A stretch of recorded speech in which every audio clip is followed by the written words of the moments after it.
brought you by Silver Pumps and Motors.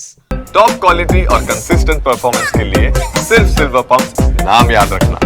Hyderabad మల్లాపూర్లో కార్యకర్తల సమావేశంలో హరీష్ రావు కీలక వ్యాఖ్యలు చేశారు. నీళ్లు ఆంధ్రాకి, నిధులు ఢిల్లీకి పోతున్నాయన్నారు. మన అస్తిత్వాన్ని కాపాడుకునే బాధ్యత యువతదే అన్నారు హరీష్. తెలంగాణ పోరాట ఆనవాళ్లని కనుమరుగు చేసేందుకు సీఎం ప్రయత్నిస్తున్నారన్నారు. కృష్ణా గోదావరి జలాల్ని తెలంగాణ బీళ్లకు మళ్లించాలన్నదే కేసీఆర్ లక్ష్యమన్న హరీష్ సీఎంగా కేసీఆర్ కాంగ్రెస్ పై కేసులు పెట్టాలనుకోలేదన్నారు.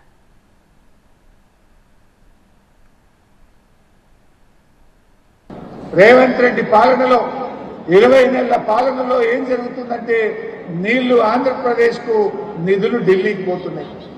నీళ్లు ఆంధ్రప్రదేశ్ కంటే బాబుకు, నిధులు ఢిల్లీ కంటే రాహుల్ గాంధీకి పోతున్నాయి.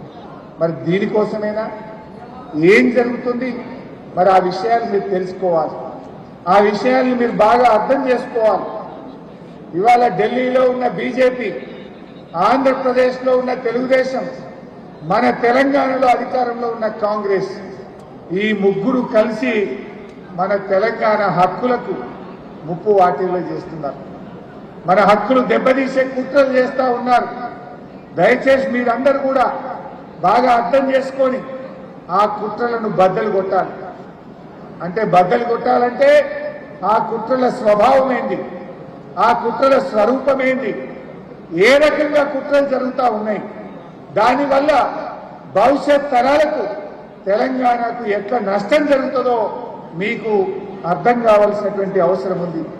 మీరు తెలుసుకోవాల్సినటువంటి బాధ్యత ఈరోజు మీ మీద ఉంది. జనరల్గా ప్రజలు ఎప్పుడైనా కూడా ద్రోహం జరుగుతుందని తమకు తెలియనంత వరకు పట్టించుకోరు. ప్రజలకు ఎప్పుడైతే మన హక్కులు దెబ్బతింటున్నాయి, మన నీళ్లు పోతున్నాయి, మన తెలంగాణకు ద్రోహం జరుగుతుందని తెలిస్తే ప్రజలు ఊరుకోరు, తిరగబడతారు.